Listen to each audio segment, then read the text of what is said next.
Assalamualaikum warahmatullahi wabarakatuh. Kembali lagi di channel Portal Dimensi dan tentunya masih bersama saya Kang Slamet di sini. Kali ini Kang Slamet akan menceritakan sebuah kisah mistis pendakian yang berjudul Antasena Mahendra, Misteri di Balik Gunung Langgeran. Cerita ini ditulis oleh Ristori. Dan sebelum kita masuk ke ceritanya, buat kalian yang belum subscribe channel ini, tekan tombol subscribe-nya terlebih dahulu dan tekan tombol notifikasinya agar kalian tidak ketinggalan cerita terbaru dari Portal Dimensi. Gak usah berlama-lama lagi, langsung saja kita masuk ceritanya. Antasena Mahendra, Misteri di Balik Gunung Langgeran.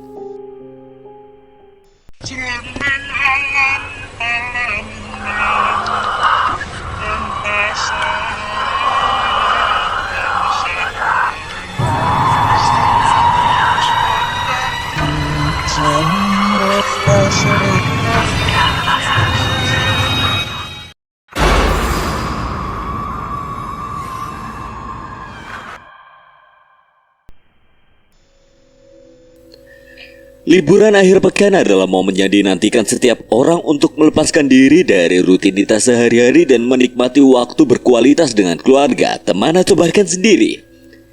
Ini adalah waktu yang berharga dan harus dimanfaatkan dengan sebaik mungkin untuk mendapatkan istirahat yang baik dan pengalaman yang memuaskan. Selama liburan akhir pekan ada begitu banyak kegiatan yang bisa dilakukan. Beberapa orang memilih untuk melakukan perjalanan singkat keluar kota atau bahkan keluar negeri.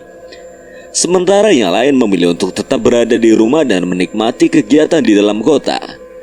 Tidak ada pilihan yang salah, yang terpenting adalah menyesuaikan kegiatan dengan keinginan dan kebutuhan pribadi. Bagi yang suka melakukan perjalanan, liburan akhir pekan adalah waktu yang sempurna untuk menjelajahi tempat-tempat baru dan mencoba pengalaman baru. Dapat pergi ke pantai untuk menikmati matahari dan pasir atau mengunjungi tempat wisata alam seperti gunung dan danau untuk menikmati keindahan alamnya.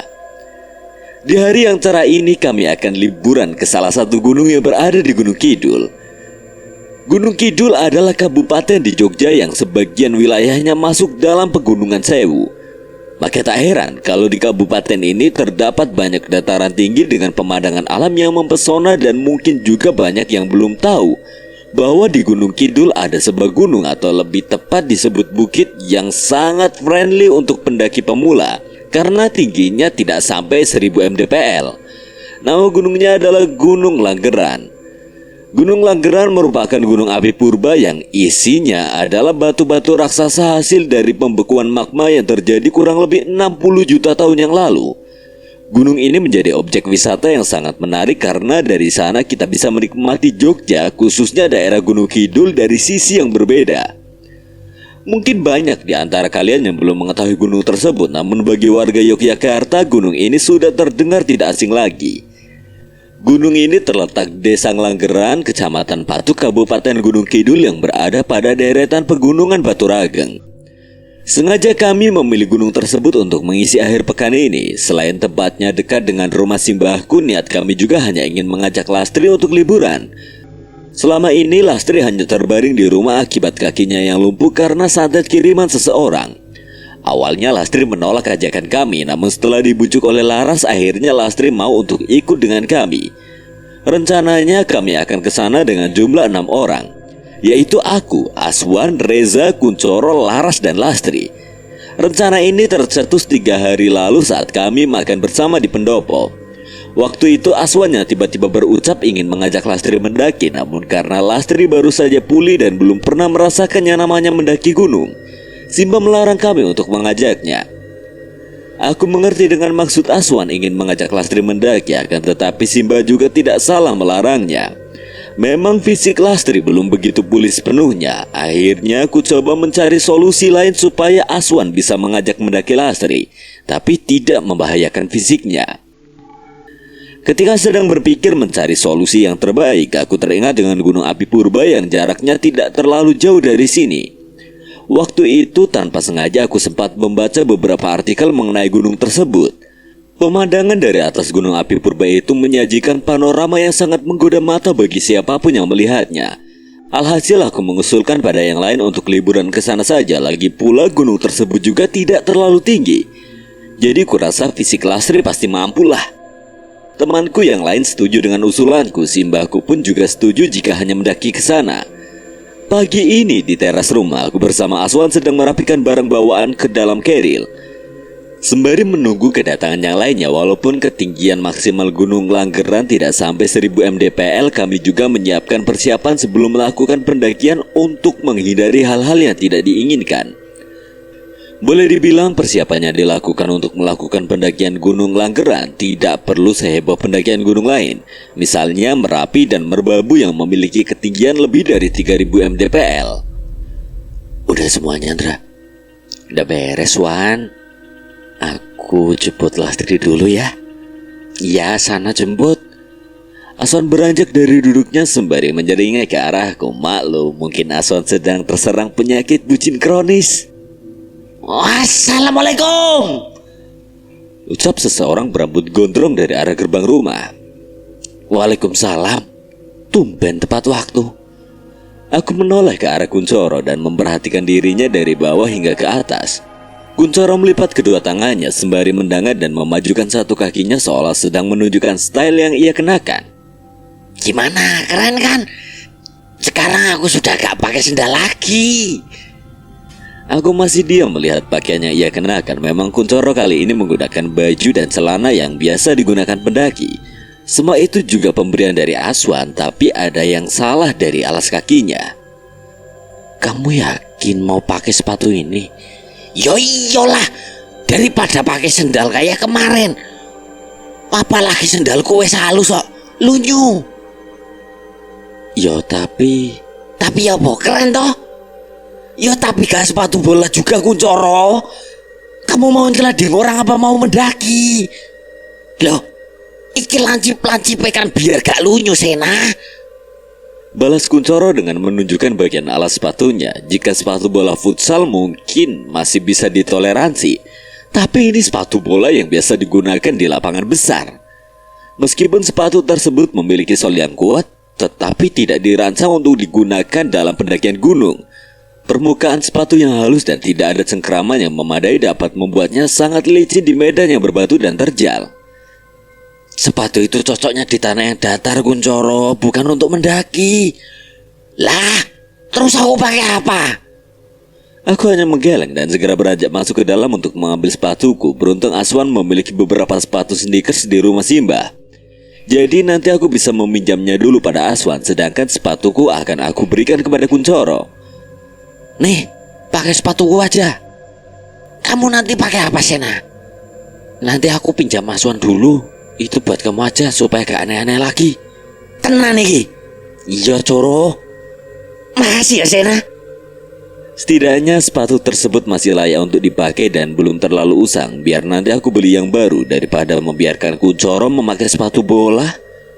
Kuncoro memang anaknya ini kelewat polos dan kurang update. Tapi ya, aku mengerti semua itu juga bukan tanpa sebab. Simba bercerita padaku kalau dirinya sekarang menjadi tulang punggung keluarga. Kuncoro sebenarnya ingin merantau supaya bisa memiliki kehidupan yang lebih baik. Namun takdir berkata lain. Kuncoro harus tetap di desa untuk menjaga bapaknya yang sedang sakit-sakitan. Sedangkan ibunya juga sudah tua untuk mengurus bapaknya seorang diri. Maka dari itu Kuncoro sekarang bekerja mengurus kebun Simba agar bisa sekaligus menjaga kedua orang tuanya.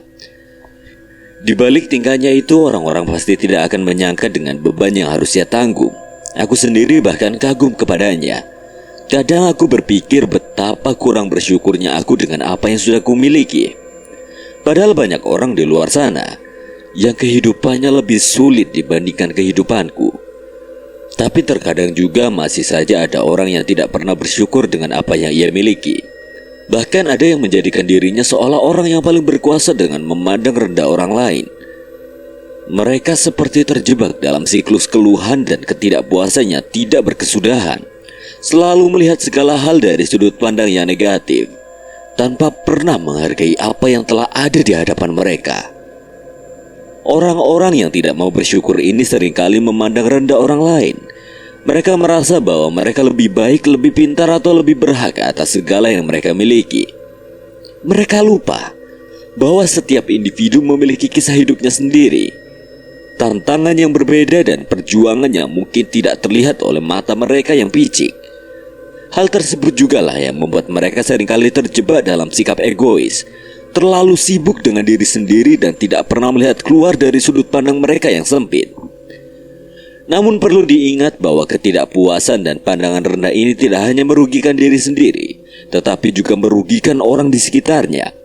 Mereka menciptakan lingkungan yang tidak sehat, di mana kebahagiaan dan kebersamaan sulit untuk tumbuh.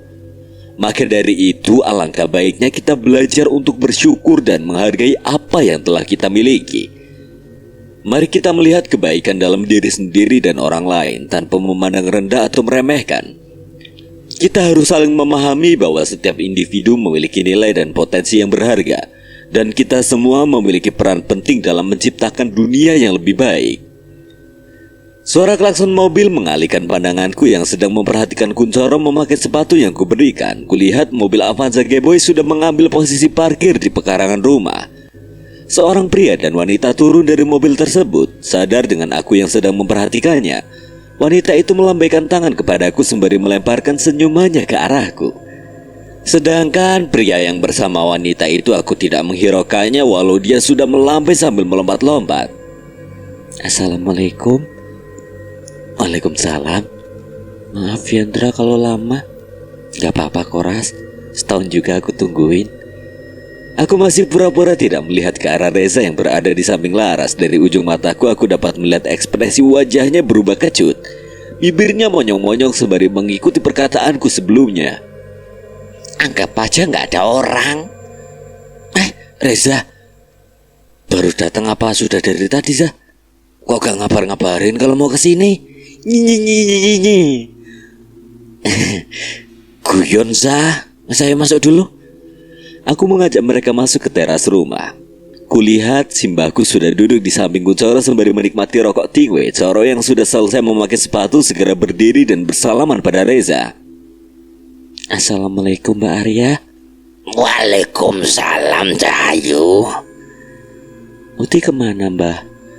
Uti di belakang lagi buat gedok lintri kesukaan Sena. Wah, aku mau bantuin Uti di belakang boleh? Ya boleh Tondo. Sana sekalian minta ajarin cara buatnya biar nanti bisa bikinin buat Sena. Laras beranjak dari duduknya. Aku sedikit malu saat Simba berucap seperti itu. Tapi di sisi lain aku juga senang Laras mau membantu Uti sekaligus belajar cara membuatnya. Kelak di satu hari nanti aku tidak perlu merepotkan Uti lagi untuk membuatkan geduk lindri kesukaanku. Aswan kemana Andra? Lagi jemput Lastri. Tak berselang lama setelah Reza menanyakannya, samar-samar terdengar suara motor antik yang mendekat ke sini. Aswan tiba dengan motor antiknya dan berboncengan dengan seorang gadis. Itu adalah Lastri. Senantiasa kami menoleh ke arah mereka berdua. Aswan dan Lastri agak sedikit salah tingkah saat kami melihatnya secara bersamaan. Aswan mencoba untuk tidak menghiraukan pandangan kami dengan membuang wajahnya ke arah lain, sedangkan Lastri hanya menunduk saja. Assalamualaikum. Waalaikumsalam. Lastri menyalami Simba lalu menanyakan keberadaan Laras kepadaku. Laras sudah datang Sena. Udah, dia di dalam lagi bantuin Uti buat getuk. Mendengar perkataanku, Lastri meminta izin pada Simba untuk ikut membantu Uti di dapur. Dia pasti merasa tidak nyaman apabila tidak ada Laras di sini. Terlebih lagi kami semua laki-laki. Belum lama Lastri beranjak untuk menuju dapur. Tiba-tiba Lastri keluar lagi berbarengan dengan Uti dan Laras yang sudah selesai. Nih, getuk buatan Laras sudah jadi Sena. Ini Laras yang buat Uti? Iya, itu buatan Laras, katanya spesial. Wah, kalau gitu harus Sena amanin lebih dulu Uti, sebelum dua kucing liar ngabisin getuknya. Mana kucing liarnya, biar Uti tutup pakai sapu. Kuncoro dan Reza menoleh bersamaan ke arah Uti. Kurasa tanpa diberitahu pun Uti sudah menyadari saat melihat mereka berdua menoleh ke arahnya. Kamu kucingnya Coro? Enak wai, mana ada kucing gondrong. Mereka berdua saling tunjuk, tidak ada yang mau mengalah. Aku dan yang lainnya hanya memperhatikan mereka berdebat sembari menikmati getuk buatan Laras. Wes jangan berdebat sesama kucing. Ini kalian gak mau getuknya? Dengan gerakan cepat tangan mereka langsung menyomotnya. Reza dan Kuncoro ini jika diperhatikan seperti kakak adik. Sifatnya juga tidak jauh berbeda, walaupun terkadang mereka berdua suka bikin kami emosi karena tingkahnya. Namun di sisi lain mereka berdua jugalah yang sering membuat kami tertawa bersama.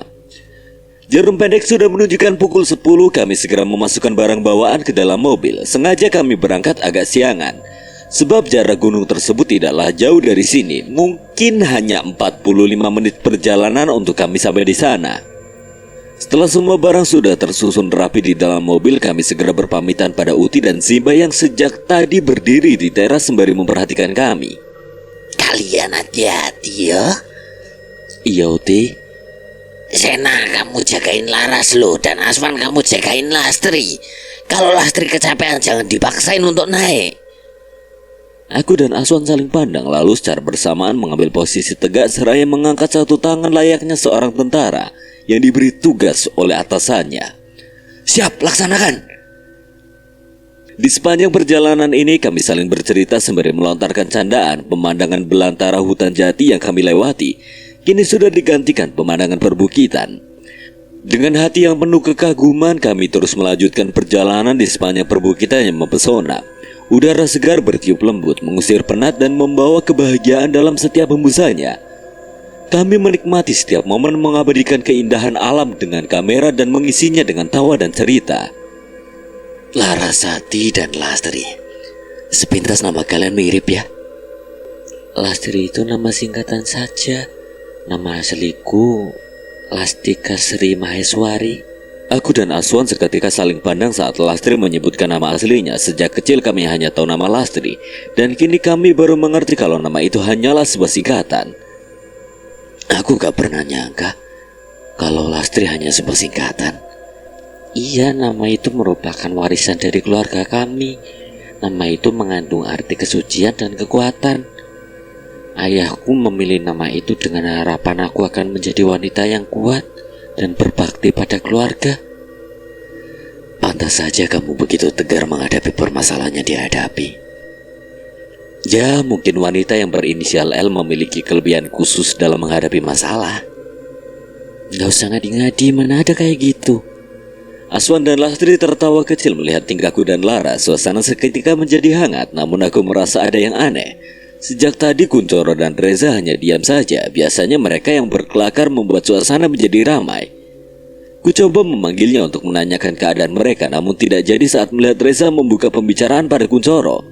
Sontak aku berbisik pada yang lainnya untuk memperhatikan percakapan mereka. Kini semua mata tertuju ke arah kursi depan. Kroco, main ganti nama orang aja. Wes bodoh wae. Pokoknya kita gak boleh kalah dengan mereka. Gak boleh kalah gimana maksudnya, Sa? Kita harus cari cewek yang inisialnya L juga. Kuncoro berpikir sejenak lalu memajukan kepalanya ke arah Reza. Kira-kira yang namanya gimana ya, Sa? Nanti aku cari yang namanya Lulu. Terus kamu cari yang namanya Lele. Masa Lele, Sa? Ya kan berdasarkan bentuk orangnya, Coro. Maksudmu aku koyo lele ngono? Aku gak ngomong gitu loh. Bak menonton sebuah opera, kami semua tertawa mendengar nama wanita yang diberikan Reza untuk Kuncoro. Baru saja terlintas di pikiranku mengenai mereka yang biasanya membuat ramai. Kini malah benar terjadi. Suasana menjadi lebih ramai karena kelakuan mereka berdua. Kami semua tertawa dan menikmati keceriaan yang dibawa oleh Kuncoro dan Reza. Aku menyadari bahwa kehadiran mereka berdua memang selalu membuat suasana menjadi lebih hidup dan ramai. Mereka memiliki kemampuan untuk membuat orang-orang di sekitar mereka tertawa dan merasa bahagia. Meskipun terkadang kelakuan mereka agak konyol dan lucu, tapi itulah yang membuat mereka begitu istimewa. Mereka tidak takut untuk menjadi diri sendiri dan menghibur orang lain dengan tingkah laku mereka yang unik. Dalam perjalanan kami yang penuh dengan tawa dan candaan, kami menjadi semakin dekat sebagai teman.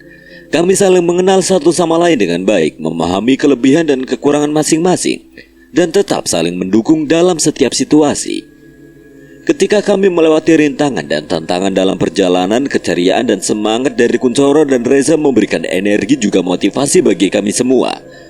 Mereka mengajarkan kami untuk tidak terlalu serius dan menikmati setiap momen dengan sukacita. Dalam kebersamaan kami belajar untuk menerima perbedaan dan saling menghargai satu sama lain. Kami belajar untuk menghargai keunikan dan kegembiraan yang dibawa oleh setiap individu dalam kelompok kami. Meskipun terkadang suasana dapat menjadi ramai dan berisik, tapi itulah yang membuat perjalanan kami menjadi lebih berwarna dan tidak terlupakan. Aku selalu berharap bahwa keceriaan dari Kunchoro dan Reza akan terus hadir dalam setiap petualangan yang kami jalani bersama. Dalam hati aku merasa beruntung memiliki teman-teman seperti Kunchoro dan Reza. Karena saking asyiknya menikmati perjalanan, kami sampai tidak sadar kalau sudah sampai di base camp Gunung Langgeran. Sepi sekali di sini. Di parkiran hanya ada satu mobil bak dan satu mobil kijang. Di loket pendaftaran ada sekitar 5 orang yang sedang duduk-duduk di depan loket. Melihat dari pakaian yang mereka kenakan, sepertinya mereka berasal dari sebuah padepokan. Namun aku tidak tahu padepokan mana. Aku hanya melihat ada sebuah logo orang yang sedang mengambil kuda-kuda dengan tubuh yang diselimuti api berwarna hitam di baju yang mereka kenakan. Mobil sudah diparkir, barang bawaan sudah keluar. Kami langsung menuju ke loket pendaftaran dan akan lanjut untuk mulai mendaki. Saat kami sedang berjalan menuju loket, 5 orang yang sedang duduk-duduk di loket menoleh bersama ke arah kami. Aku melihat bahwa ke-5 orang yang sedang duduk di loket pendaftaran menoleh ke arah kami dengan tatapan yang agak aneh. Aku merasa sedikit tidak nyaman dengan perhatian mereka, tetapi kami tetap melanjutkan langkah kami menuju loket.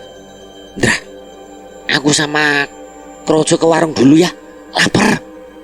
Yowes, nanti kalau udah bayar pendaftaran aku ke sana. Reza dan Kunchoro menunggu di warung sedangkan kami berempat menuju loket pendaftaran untuk mengurus. Misi mas. Mereka tidak menjawab ucapanku, namun hanya memperhatikan kami satu persatu. Setelahnya mereka mengubah pandangan mereka ke arah Laras dan Lastri yang sedang menunggu di luar. Aku dan Aswan mengurus pendaftaran dan Simaksi. Samar-samar aku dapat mendengar perbincangan ke-5 orang itu. Mereka saling membanding-bandingkan Laras dan Lastri siapa yang lebih menarik. Aku masih tidak menggubris mereka, tapi kurasa tidak untuk Aswan. Wajahnya seperti terlihat sangat kesal. Sabar, gak usah digubris. Aswan mengangguk, mengerti niat kami di sini adalah ingin mengajak Lastri liburan. Jadi sebisa mungkin kami harus bisa mengendalikan diri terhadap mereka. Pak, mau daftarkan diri 6 orang? Kalian mau ngecamp atau langsung pulang? Rencananya sih ngecamp semalam, Pak. Kalian yakin ini malam purnama lo? Raut wajah petugas itu terlihat aneh. Dirinya seperti ragu untuk membiarkan kami ngecamp malam ini. Memangnya kenapa Pak kalau malam purnama? Yo gak apa-apa sih, yang penting kalau di atas dengar suara keramaian cuekin aja yo. Aku merasa seperti ada yang disembunyikan oleh petugas ini. Lagi pula suara keramaian apa yang dimaksud olehnya? Apa mungkin di atas ramai orang, tapi kenapa di parkiran kendaraan hanya sedikit? Tidak mungkin juga kalau yang ngecamp di atas itu jalan kaki ke sini. Tapi setidaknya aku coba untuk menerima nasihat petugas ini, sebab setiap gunung memang menyimpan misterinya masing-masing. Jika memang hal tersebut adalah peraturan di sini, tentu kami akan mematuhinya. Baik Pak, saya akan ikuti kata Bapak. Oh iya, satu lagi, jika ada yang menawari jamu jangan dibeli ataupun didekati ya. Maksud Bapak, ikuti aja mas, itu juga peraturan di sini. Aku dan Aswan saling pandang mendengar perkataan petugas base camp. Kami bingung dengan apa yang dimaksud olehnya itu. Kami merasa semakin penasaran dengan misteri yang tersembunyi di balik peringatan-peringatan aneh dari petugas base camp ini. Baik Pak, terima kasih atas peringatannya. Pak, itu mereka dari padepokan mana? Dan untuk apa mereka di sini? Oh, itu dari padepokan Wirogeni mas. Mereka biasa kalau malam purnama selalu datang ke sini untuk bersemedi. Wirogeni? Bak tersambar petir di siang bolong. Kami berdua terkejut saat mendengar nama padepokan tersebut. Aku dan Aswan tidak menyangka bisa mendengar nama itu lagi. Nama itu adalah nama belakang yang digunakan Mbah Jawi sewaktu kami berurusan dengannya di Merapi. Apa mungkin mereka dari perguruan yang sama, atau memang hanya kebetulan saja memiliki nama yang sama? Entahlah, yang pasti kami tidak perlu memikirkannya dan fokus menikmati akhir pekan ini. Ya sudah Pak, kami mau langsung lanjut ke atas biar bisa lihat sunset. Ya sudah, kalian hati-hati yo. Ingat semua perkataan saya. Kami beranjak menuju ke tempat Reza dan Kuncoro yang menunggu di warung. Saat kami baru berbalik arah ingin mengajak Laras dan Lastri menghampiri Reza, dua orang berpakaian perguruan Wirogeni menghampiri Laras dan Lastri. Neng, boleh minta nomornya gak? Maaf mas, saya nggak punya nomor. Selagi orang yang memegang gawe meminta nomor Laras, orang yang satunya terus menggoda Lastri sambil sesekali mencolek tangannya. Lastri merasa risih dengan kelakuan orang itu. Laras yang sadar akan hal tersebut seketika bergerak ke depan Lastri untuk melindunginya. Mas, jangan kurang ajar ya. Santai kali mbak, paling cuma nyolek kok. Untuk yang kesekian kalinya orang tersebut masih mencolek Lastri. Saat itu juga telapak tangan Laras melayang ke pipi orang tersebut. Saya udah bilang jangan kurang ajar ya. Orang yang ditampar Laras memasang wajah kesal. Ia menoleh ke arah temannya yang lain. Mereka semua menertawakan orang yang ditampar Laras.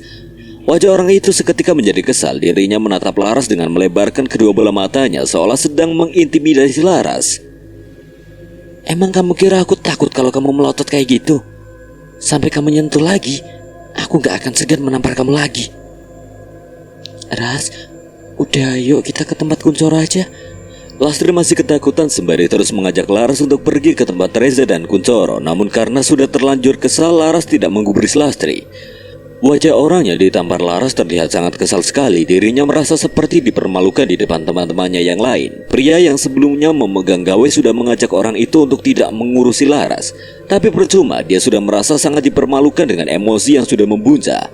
Orang tersebut mengangkat tangannya. Wanita bangsat! Tangan orang itu melayang ke arah Laras, namun sebelum sempat mengenai wajah Laras, tangannya berhenti bergerak. Tidak seharusnya seorang pria memukul wanita. Indra, aku tidak bisa membiarkan dirinya melukai wajah manis Laras. Terlebih lagi dia adalah seorang pria. Mengapa malah ingin melukai seorang wanita secara fisik? Ku coba berusaha menahan emosi dan menjaga keadaan tetap tenang. Orang tersebut terlihat terkejut dengan reaksiku. Namun dia juga tidak menyerah begitu saja. Dia mencoba memancing emosiku dengan mendorongku. Namun aku tetap berusaha untuk tetap tenang dan tidak terprovokasi. Apa maksudmu, ha? Kau pikir kau bisa melindungi dia? Semua temannya seketika berdiri saat orang tersebut berucap seperti itu. Aswan yang tertinggal karena aku mendadak lari untuk menolong Laras segera menghampiri Lastri dan menanyakan keadaannya. Lastri, kamu gak apa-apa kan? gak apa-apa kok Asta. Wajah Aswan terlihat begitu kesal. Ia ingin menghampiri orang yang mengganggu Lastri, namun aku menghalanginya dan menyuruhnya untuk tidak mengurusi orang-orang itu. Udah Wan, gak usah diurusin. Tapi Indra, ingat pesannya disampaikan Simba, dan ingat juga tujuan kita kesini untuk apa.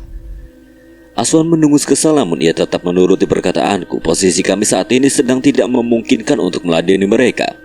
Jika bisa dihindari tanpa kekerasan, kurasa itu akan lebih baik. Ayo kita pergi aja. Kami segera beranjak menuju ke warung tempat Reza dan Kuncoro menunggu. Orang yang ditampar Laras terus mengoceh, namun tidak ada satupun dari kami yang menoleh ke arahnya. Kami mengabaikan kata-katanya dan tetap fokus pada tujuan kami. Di tengah perjalanan ke warung, seseorang melintas dari arah berlawanan menuju rombongan yang tadi. Saat berpapasan dengannya, aku merasa ada yang aneh dari orang tersebut hingga membuatku menoleh ke arahnya. Kenapa, Indra? Gak apa-apa, Wan. Orang itu ya, Indra. Aku hanya mengangguk dan kembali berjalan. Kurasa orang barusan bukanlah orang sembarangan. Dari pakaiannya juga sedikit berbeda dari orang-orang yang sebelumnya. Bahkan kedatangannya juga membuat semua orang tadi memberi salam dengan menundukkan kepalanya pada orang itu. Sesampainya di warung, Reza dan Kuncoro melihat ketegangan yang terlihat di wajah kami. Mereka segera bertanya apa yang terjadi dan kami menceritakan insiden yang baru saja terjadi. Reza dan Kuncoro langsung marah dan ingin meladeni orang yang mengganggu Laras. Namun aku meminta mereka untuk tetap tenang dan tidak memperburuk situasi. Aku menjelaskan bahwa kita tidak bisa mengendalikan tindakan orang lain, tetapi kita bisa mengendalikan diri kita sendiri. Aku mengingatkan mereka tentang tujuan kami datang ke tempat ini, yaitu untuk bersenang-senang dan menikmati liburan. Reza dan Kuncoro akhirnya mengerti dan setuju untuk tidak terlibat dalam konfrontasi. Lagi pula aku yakin orang-orang tadi pasti memiliki ilmu bela diri, sedangkan di rombongan kami hanya aku dan Aswan yang bisa sedikit bela diri. Sedangkan Kuncoro dan Reza mereka belum mempelajarinya. Bisa-bisa nanti malah mereka yang babak belur. Wes, ayo kita langsung ke atas saja biar bisa menikmati pemandangan. Mereka mengangguk dan tersenyum. Kami semua bersemangat untuk mulai petualangan kami. Meskipun ada gangguan dari orang perguruan Wirogeni tadi, kami tidak ingin hal itu mengganggu semangat dan kegembiraan kami. Kami berjalan menuju jalur pendakian gunung dengan semangat yang tinggi. Kami ngobrol, tertawa, dan menikmati kebersamaan kami. Kami berusaha untuk tidak terlalu memikirkan kelima orang tersebut dan fokus pada keindahan alam di sekitar kami. Perlahan tapi pasti kami mendaki gunung dengan penuh semangat dan kegembiraan. Setiap langkah kami diiringi dengan kebersamaan dan saling dukung. Kami menikmati setiap momen di alam bebas, mengagumi pemandangan yang indah dan menciptakan kenangan yang tidak terlupakan. Kami melewati sebuah area yang mirip dengan sebuah taman di mana terdapat beberapa gazebo yang dilengkapi dengan lampu temaram. Di area ini dan juga di sepanjang trek pendakian ada banyak sekali tulisan dan juga papan petunjuk. Di awal-awal trek pendakian kami dihadapkan pada banyak trek batu. Di batu-batu tersebut telah terpasang tali tambang yang memudahkan kami untuk melewatinya. Sekitar 15 menit perjalanan kami melewati sebuah lorong sempit yang diapit oleh 2 buah batu raksasa. "Hati-hati, jangan sampai salah ambil pijakan," ucapku tidak jauh setelah melewati lorong yang diapit 2 batu besar. Kami sampai di pos 1. Di sini sudah ada gazebo yang bisa digunakan untuk istirahat. Kami terpukau dengan pemandangan di sini, tapi ini baru pos 1. Di puncak nanti kami pasti akan menemukan pemandangan yang lebih indah di puncak nanti. Kami semua memutuskan untuk istirahat sejenak di gazebo pos 1. Kami duduk dan menikmati pemandangan yang indah di sekitar kami. Udara segar dan tenang membuat kami merasa tenang dan rileks. Sesekali Laras mengajak Lastri untuk mengambil foto bersama. Aku senang sekali bisa melihat mereka akrab seperti itu. Setelah 15 menit beristirahat, kami melanjutkan perjalanan kembali. Jalur yang kami lewati kali ini sedikit memasuki hutan yang tidak begitu rimbun. Mungkin petugas di sini sudah merapikannya untuk orang-orang bisa dengan mudah melewatinya tanpa harus kehilangan arah. Drah, emang iya ini gunung api? Kok gak ada kawahnya yo? Gunung api purba Ngelanggeran yang berusia sekitar 60 juta tahun. Gunung ini dulunya aktif dan terletak di bawah laut. Karena proses geologi, gunung ini menjadi mati dan menjulang setinggi 700 meter di atas permukaan laut. 60 juta tahun, Drah? Iya, Sah. Makanya gunung ini dinamai Gunung Api Purba.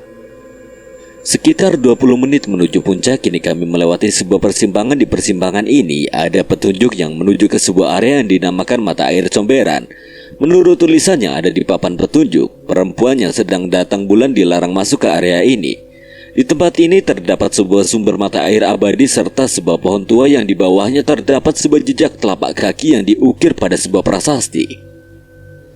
Aku berhenti sejenak di persimpangan ini dan melihat ke arah jalur yang menuju ke Mata Air Comberan. Ada energi yang terasa begitu aneh dari sana.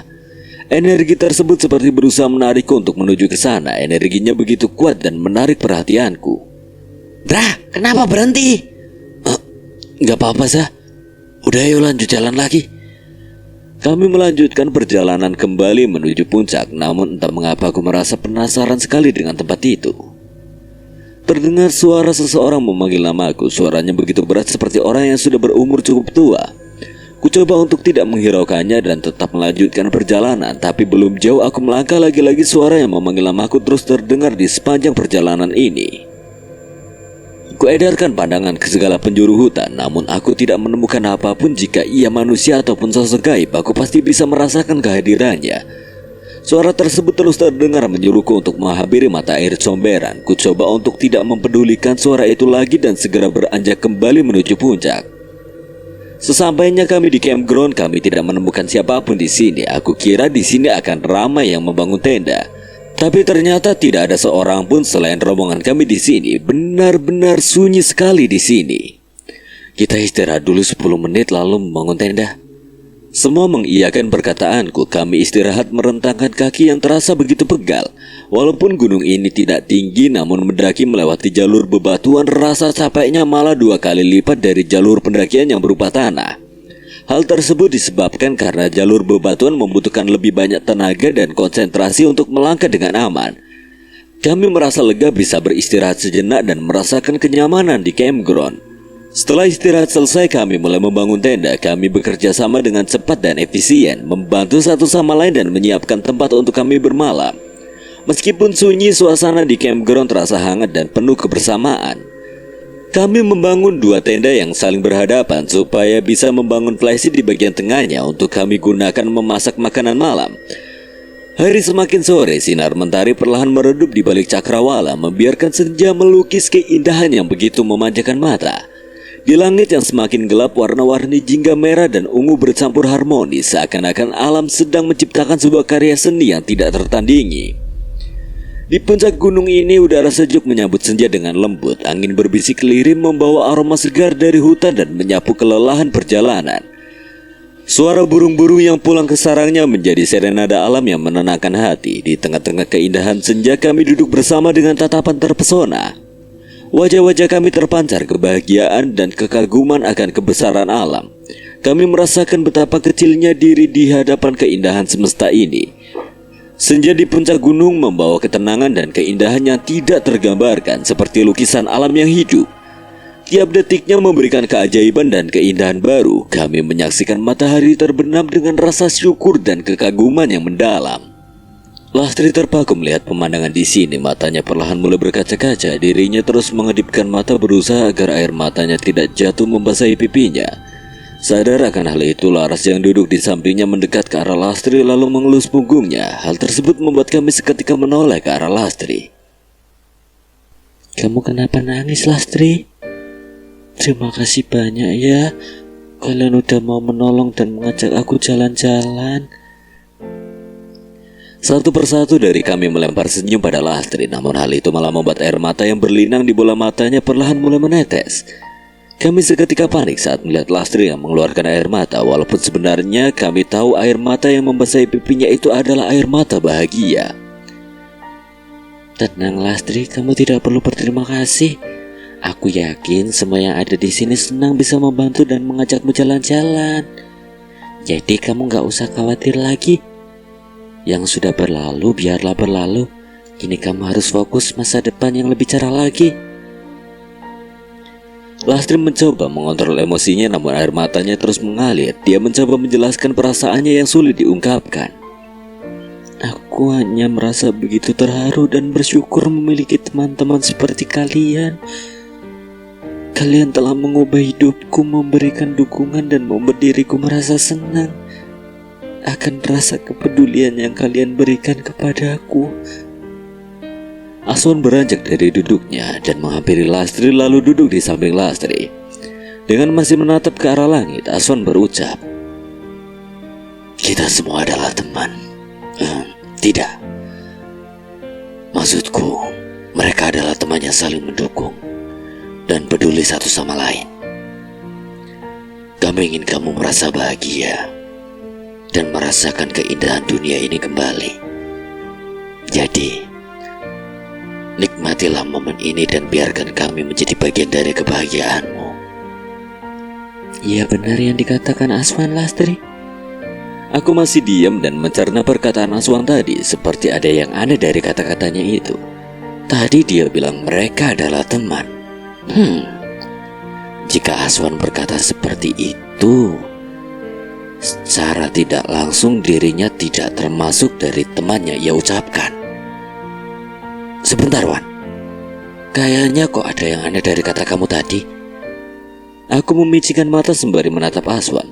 Dia ingin tertawa namun ditahan dan membuang mukanya ke arah lain. Semua bingung dengan maksudku. Mereka tidak menyadari perkataan Aswan tadi. Kita semua adalah teman. Tidak, maksudku mereka adalah teman. Ucapku menirukan perkataan Aswan. Seketika yang lainnya baru sadar dengan kata-kata yang barusan aku perjelas. Oh gitu. Kalau bukan teman lalu apa? Aswan hanya diam dengan masih membuang mukanya, sedangkan Lastri dia berhenti menangis dan mengusap air matanya sembari menunduk.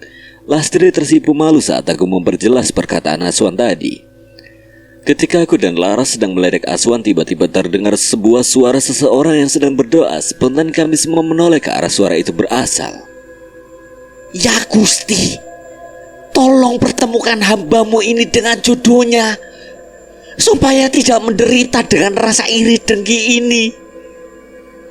Gusti, pertemukan kami dengan wanita yang memiliki inisial nama huruf L ya Gusti.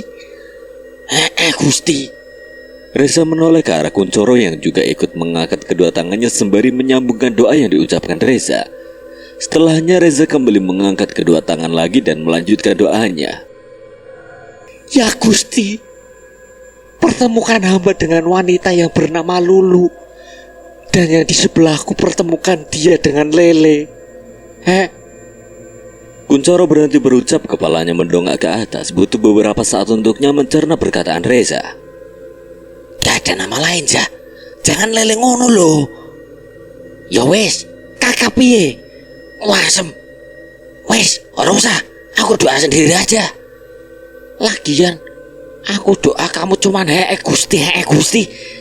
Gimana mau diijabah doanya? Reza dan Kuncoro saling berdebat sementara aku dan yang lainnya hanya bisa tertawa melihat tingkah mereka. Suasana yang tadinya berkabung kini kami ganti dengan sebuah candaan sembari menikmati senja yang mulai terbenam. Tepat saat langit sudah mulai berganti gelap, kami kembali ke tenda untuk membuat makanan. Kami membagi tugas memasak. Aku dan Aswan bertanggung jawab untuk menyalakan api unggun, sementara Kuncoro dan Reza mencuci dan memotong bahan-bahan makanan.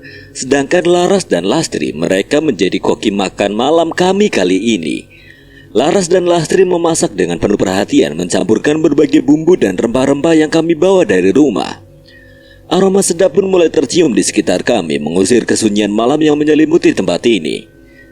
Satu persatu wadah makanan mulai terisi dengan masakan yang dibuat oleh Laras dan Lastri. Api unggun yang kubuat sudah menerangi tempat ini sekaligus menghangatkan tubuh kami. Kami duduk mengelilingi api unggun menikmati kehangatan yang dihasilkan olehnya sembari menyantap hidangan yang sudah dipersiapkan. Silakan dimakan, dan maaf kalau tidak enak. Tenang, kalau kamu yang masak pasti habis kok. Iya bener, kayak kemarin di pendopo rumah simbahnya Hendra.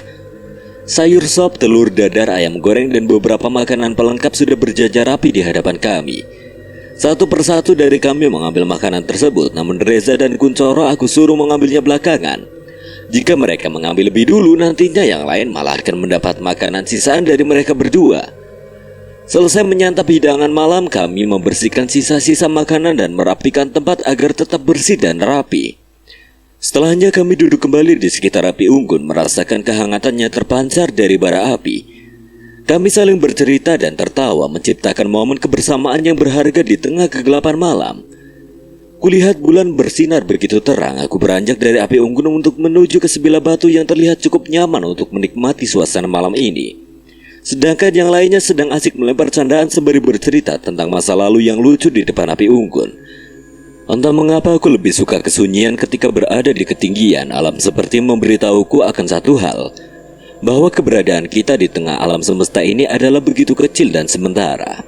Saat aku duduk di atas batu ini, aku merenung tentang arti kehidupan dan tempatku di dunia ini. Di bawah sinar bulan yang terang, aku merasa terhubung dengan kekuatan yang lebih besar. Dalam kesunyian malam, suara angin yang berhembus dan suara hewan malam menjadi latar belakang yang menenangkan. Aku merasakan kehadiran alam semesta yang begitu besar dan tidak terbatas, yang mengingatkanku akan kerapuhan dan keterbatasanku sebagai manusia.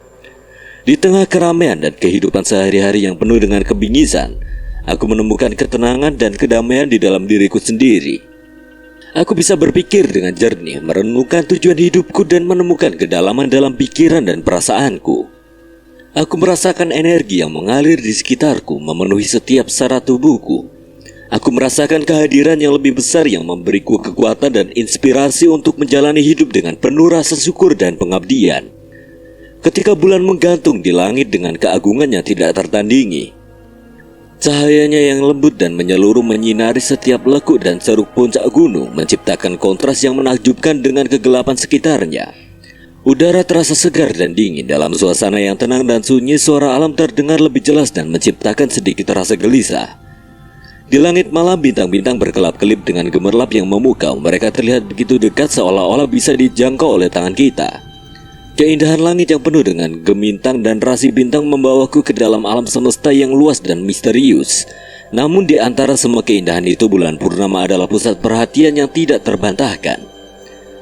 Dengan sinarnya yang terang dan mempesona, bulan menghadirkan keajaiban yang tidak tergantikan. Cahayanya menyoroti setiap detail alam di sekitarnya, mengungkapkan keindahan tersembunyi yang mungkin terlewatkan pada saat siang hari. Menyendiri lagi. Laras, nih buat hangatin tubuh. Tumben bikin susu jahe. Uti yang ngajarin aku tadi pagi. Laras duduk di sebelahku dan ikut melihat ke arah langit malam. Betapa indahnya bulan purnama ini, seperti lukisan yang hidup dan menghipnotis kita. Kamu benar. Kami berdua terdiam sejenak, menikmati keheningan malam yang hanya terisi oleh suara angin yang berhembus lembut. Kami merasakan kedamaian dan ketenangan dalam hati kami, di tengah keindahan alam yang begitu memesona. Apa yang kamu pikirkan, Ras? Aku ngerasa begitu kecil di hadapan alam ini. Bulan purnama yang indah ini membuatku menyadari betapa luasnya dunia ini dan betapa kecilnya permasalahan kita di dalamnya. Aku hanya tersenyum saat ia berkata seperti itu. Aku tidak menyangka kalau dirinya juga memikirkan pemikiran yang sama denganku. Laras menoleh ke arahku lalu memberiku sebuah pertanyaan. Kamu tahu, Ndra, apa arti dari nama belakangku? Wulandari maksud kamu? Iya, Wulandari. Aku nggak tahu. Memang apa artinya? Nama Wulandari berasal dari bahasa Jawa yang terdiri dari dua kata, yaitu wulan dan bundar.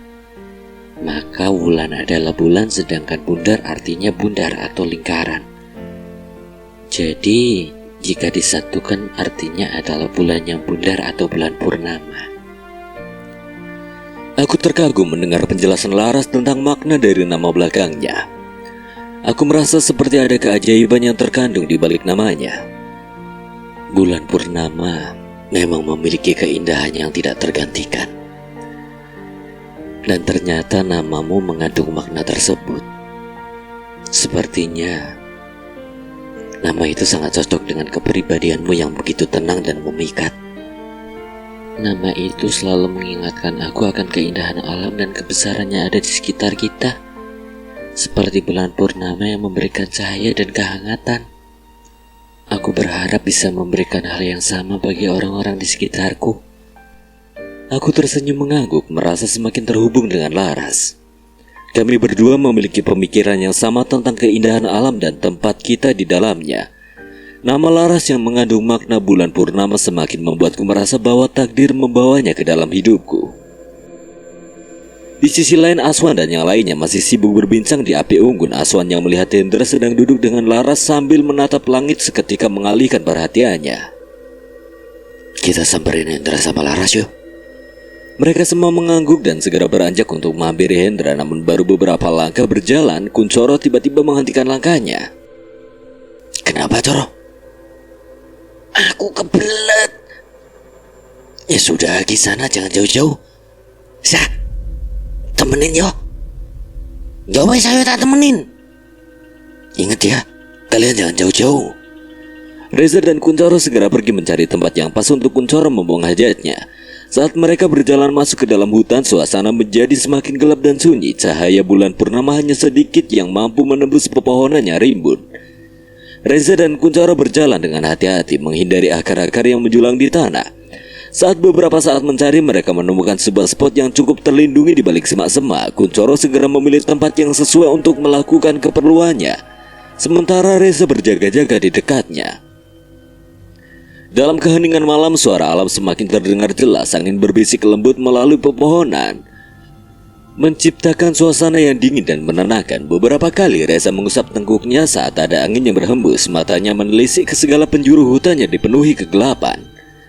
Coro, cepetan. Sebentar lagi saya tinggal napas terakhir. Reza mulai gelisah tatkala ada yang melempar kepalanya menggunakan batu, hingga beberapa kali batu tersebut melayang mengenai tepat di kepala Reza. Dia teringat kembali dengan kejadian sewaktu ia membuang hajat di alas Lali Jiwo. Waktu itu Reza juga pernah mengalami hal yang sama, namun posisinya kali ini berbeda dengan waktu itu. Saat itu Reza lah yang buang hajat. Reza semakin was-was, bola matanya tidak bisa berhenti melirik ke kanan dan ke kiri. Keringat mulai membasahi keningnya. Samar-samar Reza seperti mendengar suara semak yang terinjak. Suara itu berasal dari arah belakangnya. Mata Reza melebar saat suara langkah kaki tersebut seperti berhenti di belakangnya. Jantungnya semakin berdebar tatkala sebuah tepukan mengenai pundaknya. Perlahan Reza mulai menoleh dengan sekujur tubuhnya yang gemetar. Dari ujung matanya Reza seperti melihat rambut panjang dari sosok tersebut. Reza seketika menelan ludah. Saat sudah berbalik arah, Reza dikagetkan dengan sosok berambut panjang yang menutupi wajahnya. Belum sempat menyelesaikan perkataan yang ingin ia ucapkan, sosok yang ada di belakang Reza membuka rambutnya. Kuncoro, kamu kenapa toh? Kok kayak orang ketakutan gitu? Masem tak kira kuntilanak, ternyata kuntil mas. Wes ayo, aku udah selesai. Mereka berdua segera beranjak untuk kembali ke rombongan yang lain. Namun saat di tengah-tengah perjalanan ada sesuatu yang membuat mereka berdua berhenti. Coro, itu orang kan Jo? Mana? Itu loh, lihat pakai mata jangan pakai dengkul. Iya, kayak bawa bakul ya Sa. Apa mungkin warga sini? Samperin aja yuk, siapa tahu kembang desa yang kesasar. Kuncoro mengangguk tanpa berpikiran yang aneh-aneh. Mereka menghampiri wanita yang menggendong bakul itu. Semakin dekat semakin jelas rupanya seorang wanita menggunakan pakaian Jawa berambut panjang dan menggendong bakul. Kini terpampang di hadapan mereka berdua. Jamune mas. Bakul jamu Sa. Walah, mana cantik lagi. Reza dan Kuncoro menghentikan wanita tersebut untuk membeli jamunya sekaligus berkenalan. Wanita itu benar-benar cantik. Reza dan Kuncoro bahkan dibuat tidak sadar karena kecantikannya itu. Jamu nopo mas? Jamu sari adem. Enak mbak? Ada mas. Mas yang satunya jamu apa? Aku buyung upi mbak. Kayak anak kecil kamu Sa. Wanita itu segera membuatkan jamu yang mereka pesan. Sedangkan Kuncoro dan Reza saling cengar-cengir sembari sesekali mendorong satu sama lain. Oh iya, kenalan boleh mbak, biar makin akrab. Boleh kok mas. Kenalin, saya Reza gak pakai Rahardian. Saya Sulis mas. Reza melepaskan tangannya lalu mencium tangannya yang barusan digunakan bersalaman. Kuncoro yang tidak mau kalah ikut memperkenalkan diri pada wanita yang bernama Sulis itu. Kenalin mbak, saya Raden Mas Kuncoro Noto Boto Sedoso Tibo Limo. Gua antengi sak jaket royo mangku wanita limo tanpa busono sedoyo. Wunjuk teh botol sosro. Wanita itu tertawa kecil saat Kuncoro berkata seperti itu. Namun tidak untuk Reza. Dia terpaku dengan nama yang disebutkan oleh Kuncoro barusan. Bohong mbak, nama aslinya Kroco. Asem Kroco. Mereka berdua berdebat hingga tidak sadar dengan wanita yang ada di hadapannya tadi sudah tidak ada. Mbak, Reza terdiam saat sadar kalau wanita tadi sudah tidak ada. Heran dengan sikap ekspresi Reza yang seketika berubah. Kuncoro ikut menoleh ke arah wanita tadi. Loh, cewek tadi di mana Sa? Reza tidak menjawab, ia hanya menggeleng karena masih tidak percaya dengan apa yang terjadi. Reza dan Kuncoro saling pandang tatkala mendengar suara wanita tertawa. Keringat mulai membasahi kening mereka berdua. Dengan perlahan mereka berdua menoleh ke arah suara tersebut. Baru setengah menoleh mereka berdua menelan ludah saat bau bunga melati mulai tercium oleh indera penciuman mereka. Lari wayo Sa. Ayo. Mereka berdua menarik nafas dalam-dalam lalu mengeluarkannya sembari berlari ke arah tempat mereka mendirikan tenda. Asik banget kayaknya berduaan. Aswan, Sini Lastri, duduk di samping aku. Laras menyuruh Lastri untuk duduk di sebelahnya. Sedangkan Aswan dia duduk di sebelahku. Kami menikmati malam purnama ini bersama di puncak Ngelanggeran. Karena saking asiknya berbincang dan saling ledek, aku sampai lupa akan Reza dan Kuncoro. Tadi Aswan dan Lastri bersama mereka di api unggun. Wan, Reza sama Coro mana? tadi Kuncoro mules, terus ditemenin Reza buat buang hajat di hutan. Entah mengapa perasaanku jadi sedikit gelisah, tapi aku percaya ilmu hoki Reza sudah sangat tinggi. Dia pasti bisa melewatinya jika terjadi sesuatu kepadanya.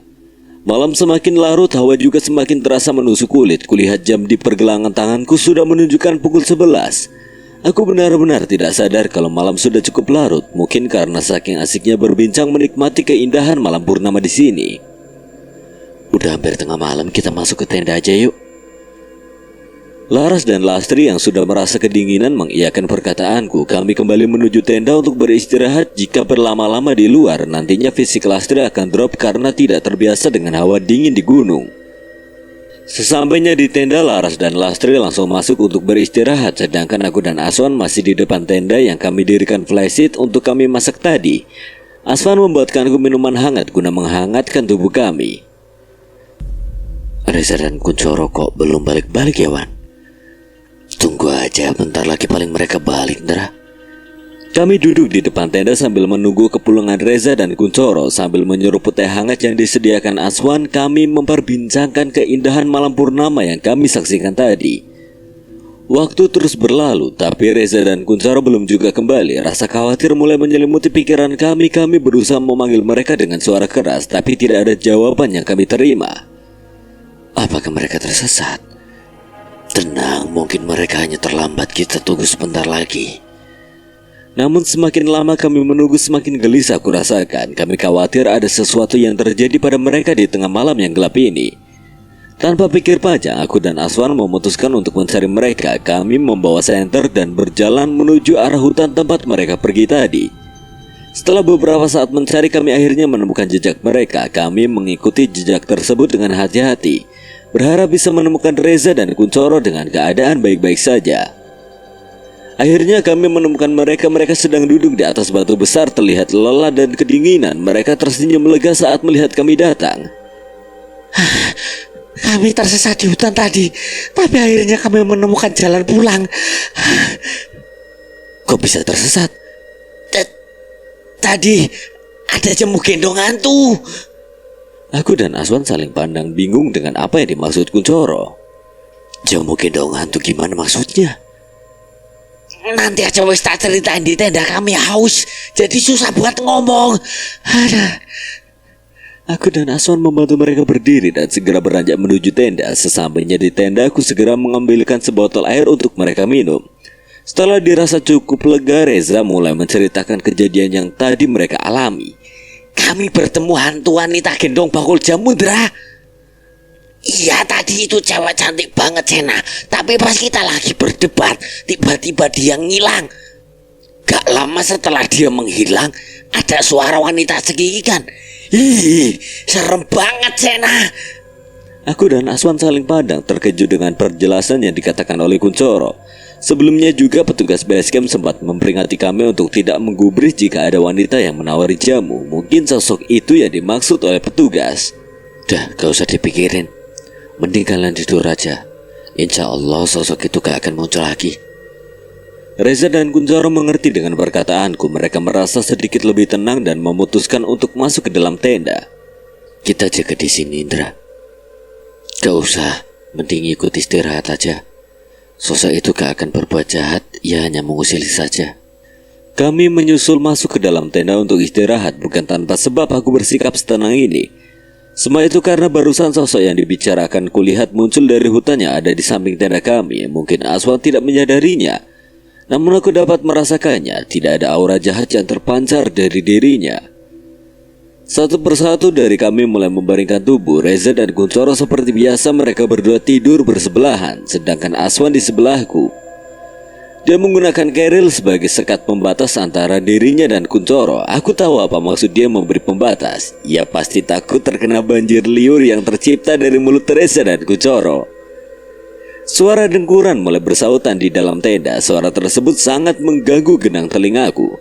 Sampai-sampai aku harus menutupnya menggunakan tisu. Walaupun masih terdengar, namun setidaknya ini lebih baik ketimbang aku tidak menyumpal telingaku. Perlahan aku mulai memejamkan mata menuju alam mimpi.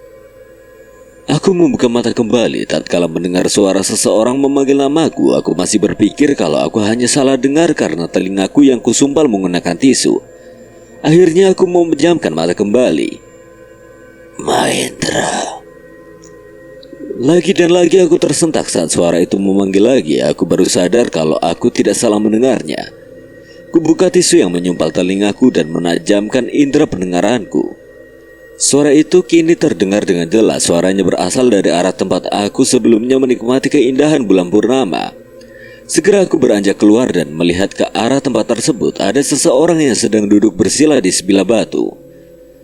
Aku segera menghampiri orang tersebut. Saat berjalan menghampirinya, entah mengapa ada perasaan aneh yang kurasakan dari sosok itu.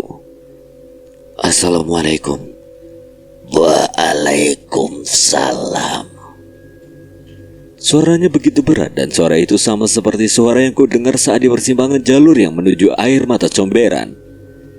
Rene Yongger. Aku menuruti permintaannya dan duduk di sebelah orang tersebut. Aura putih yang besar terpancar dari dirinya. Sebenarnya siapa orang ini? Mengapa dia memanggilku? Ngapunten, Mbah. Jenengan sinten? Dan ada apa dengan saya? Aku harap ngerti awakmu, Ger. Ngasih tahu apa, Mbah? Dengan masih menatap ke arah langit, kakek itu bercerita dulu sekali pernah ada kejadian di mana tanah Jawa masih banyak dihuni sosok-sosok gaib yang kerap kali menyesatkan manusia. Beberapa kali ulama menyebarkan agama Islam di tanah Jawa tapi telah gagal. Para ulama yang dikirim untuk menyebarkan agama Islam mendapat halangan yang sangat berat.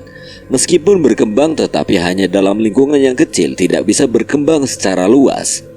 Tidak mudah untuk memperkenalkan Islam ke Pulau Jawa. Banyak ulama yang diutus Utsmaniyah Turki pada umumnya mengalami kegagalan. Lalu diutuslah seorang ulama yang ahli ruqyah, ekologi, meteorologi, dan geofisika. Beliau dikhususkan untuk menangani hal gaib dan spiritual yang dinilai sebagai penghalang diterimanya Islam oleh masyarakat Jawa. Para jin, dedemit, dan lelembut dapat mengubah wujudnya menjadi ombak besar membuat kapal hancur disertai angin puting beliung yang dapat menghancurkan apapun di atas ombak. Masyarakat Jawa saat itu juga masih memegang teguh kepercayaan lama dengan karakter gaib dan mistis masih mendominasi hingga daratan dan lautan di sekitar Pulau Jawa. Untuk mengatasi hal gaib, ulama besar tersebut membawa batu hitam dari Arab yang telah dirajah. Batu tersebut diletakkan dengan nama Raja Aci Kalacakra, diposisikan di tengah-tengah tanah Jawa, puncak Gunung Tidar, Magelang. Hal ini dipercayai sebagai titik sentral atau pakunya tanah Jawa. Efek dari kekuatan batu hitam menimbulkan gejolak bagi para jin dan sejenisnya. Cuaca yang cerah berubah drastis menjadi gelap seperti malam hari selama 3 hari. Suara yang ekstrim terjadi, petir, kilat, dan angin saling beradu menyebabkan hujan api. Hawa panas muncul dari dalam batu membuat para jin, dedemit, siluman, lelembut, dan makhluk sejenisnya menyelamatkan diri. Mereka semua hanyut dalam air karena tak kuat menahan panas pancaran batu hitam. Karena peristiwa tersebut, ulama tersebut kini membuat beliau dikenal sebagai wali Allah yang menaklukkan jin dan makhluk halus di Gunung Tidar. Berkat beliau juga kini ajaran Islam sudah sangat meluas di Nusantara Indonesia. Maksud Simbah Syekh Syubakir? Bener, Ger. Dulu bapakku pernah bercerita tentang perjalanan Syekh Syubakir dalam kisah Babat Tanah Jawa. Tapi apa maksud kakek ini menceritakannya kepadaku? Lalu maksud Simbah menemuiku apa, Mbah? Saat itu memang jin, dedemit, lelembut, siluman, dan makhluk sejenisnya berhasil dibabat oleh beliau. Namun rupanya sisa-sisa makhluk tersebut tidaklah semuanya berhasil dibabat. Ada beberapa makhluk yang memiliki kekuatan yang besar. Beliau menceritakan kepadaku sosok-sosok tersebut berada di beberapa lokasi yang ada di tanah Jawa. Sampai sekarang mereka bersemayam di sana. Mereka disegel di tempat yang berbeda-beda. Tempat tersebut disebut Alas Pitu. Alas Pitu? Maksudnya 7 hutan? Iya, Ger. Lalu apa hubungannya, Mbah? Bukannya mereka sudah tersegel? Bumi saya suwe, saya mengkeret, Ger. Sejengkal tanah dikenai pajak. Perempuan berpakaian laki-laki, laki-laki berpakaian perempuan. Itu pertanda orang akan mengalami zaman wolak-walik. Simbah melanjutkan ceritanya, banyak orang yang berbuat janji tapi tidak ditepati. Tidak takut dengan Yang Maha Kuasa, yang jahat dijunjung tinggi, sedangkan yang suci dibenci. Banyak orang yang hanya mementingkan uang, lupa hikmah kebaikan dan lupa sanak saudara. Segel tersebut tersebut satu persatu mulai terbuka, Ger. Ciri-cirinya bisa kita lihat dari yang Simbah katakan barusan. Mereka menyerang melalui pikiran kita. Orang tidak akan sadar dengan hal tersebut. Aku terpaku mendengar penjelasan Simbah ini. Sebenarnya siapa dia? Mengapa dia tahu banyak tentang yang terjadi di dunia ini? Jika dipikir kembali, semua perkataannya hampir semuanya benar. Itu menurutku, namun terserah untuk kalian menanggapinya seperti apa. Kelak takdir akan membawamu ke jalan yang sudah ditetapkan untukmu, Ger. Hadapi semua rintangan yang ada dan perkuat imanmu, Ger. Baik, saya mengerti. Apa ada yang ingin disampaikan lagi, Kek? Muraono, Ger. Wes beliau maring koncomu. Saya hanya ingin mengatakan itu saja. Baik, Kek, kalau gitu saya pamit dulu, Kek. Assalamualaikum. Waalaikumsalam warahmatullahi wabarakatuh. Aku segera beranjak menuju tenda kembali, tapi seperti ada yang menggajal pikiranku. Aku lupa untuk menanyakan nama kakek itu. Sontak aku kembali berbalik arah. Loh, udah gak ada. Aku tidak memikirkannya dan berbalik kembali menuju tenda. Aku paham dengan maksud dari kakek itu. Sesampainya di dalam tenda, aku membaringkan tubuh dan kembali memejamkan mata. Suara kemerata panci dan peralatan masak lainnya membangunkanku dari alam mimpi. Kulihat jam sudah menunjukkan pukul 4:30. Semua temanku yang berada di tenda masih terlelap. Aku keluar untuk mengecek penyebab suara kemerata yang kudengar ini. Laras, Lastri, kalian udah bangun? Ternyata suara keributan alat masak yang kudengar itu berasal dari mereka berdua yang sedang membuat sarapan untuk kami. Kamu keganggu ya antara tidurnya? Maaf ya. Nah, enggak kok. Aku malah senang karena bisa terbangun terus lihat wajah kamu. Gak usah gombal, masih pagi. Ini capeknya gak jadi dimasukin ras. Oh iya, lupa aku, Lastri. Untung diingatin. Aku kagum dengan mereka. Pagi-pagi buta sudah terbangun dan membuatkan kami makanan supaya bisa langsung mengisi perut kami ketika bangun. Kulihat langit sudah berangsur terang. Sebentar lagi sunrise akan terbit. Gegas aku masuk ke dalam tenda untuk membangunkan Aswan dan yang lainnya. Tidak butuh waktu lama bagiku untuk membangunkan mereka, terutama Reza dan Kuncoro. Aku mengambil beberapa biji cabai dan menyulutkannya ke mulut Reza dan Kuncoro sembari menggoyang-goyangkan kakinya. Pedas. Tak lama kemudian Kuncoro juga terbangun dan merasakan hal yang sama seperti Reza. Bangun, udah pagi, sebentar lagi matahari terbit. Mereka terkejut dan dengan cepat bangun dari tidur mereka. Mereka melihat langit yang sudah mulai terang dan menyadari bahwa sudah waktunya untuk menikmati keindahan matahari pagi. Namun sebelum berkumpul menikmati matahari terbit, kami lebih dulu makan nasi goreng yang sudah dibuatkan Laras dan Lastri untuk kami. Kalian tahu aja aku tadi mimpi Kuncoro kena busung lapar. Gak taunya sekarang udah ada makanan. Gak jadi khawatir Kuncoro terkena busung lapar. Wah, sama aku lagi ya. Bercanda, brother. Ya, beginilah mereka yang selalu membuat suasana seketika menjadi ramai. Senyum terukir di wajah kami saat menikmati makanan pagi yang lezat. Kami berbagi tawa dan cerita, menikmati momen kebersamaan yang berharga. Setelah sarapan selesai, kami segera bersiap-siap untuk menikmati matahari terbit. Langit semakin terang dan warna-warni matahari pagi mulai terlihat di cakrawala. Kami merasakan semangat dan kegembiraan yang membara di dalam diri kami. Pemandangan yang menakjubkan kini terpampang di hadapan kami. Matahari terbit dengan indahnya, menerangi segala sesuatu di sekitar kami. Kami terpesona oleh keindahan alam yang tidak tergambarkan. Kami duduk di puncak gunung menikmati momen ini dengan hati yang penuh syukur. Kami mengucapkan terima kasih kepada alam yang telah memberikan kami pengalaman yang luar biasa. Kami juga berterima kasih pada Yang Maha Kuasa yang sudah menciptakan alam beserta keindahannya. Disinilah kebersamaan dan persahabatan kami semakin kuat. kami berbagi kegembiraan, tawa dan keajaiban alam yang kami saksikan bersama. Matahari pagi yang indah ini menjadi pengingat bagi kami bahwa hidup ini penuh dengan keindahan dan petualangan. Kami siap menjalani hari ini dengan semangat dan tekad yang lebih tinggi, menaklukkan setiap rintangan yang ada di depan kami. Dalam petualangan ini kami tidak akan pernah sendirian. Kami memiliki teman-teman yang selalu ada di samping kami, siap mendukung dan menginspirasi satu sama lain. Hari ini kami akan menciptakan kenangan yang tidak terlupakan bersama-sama. Kami akan menjelajahi dan menikmati keindahan alam ini. Alas Pitu, Padepokan Wirogeni. Aku merasa akan berurusan dengan itu semua. Semoga saja Yang Kuasa senantiasa meridhoi dan memberiku perlindungan dalam menghadapi setiap masalah yang ada.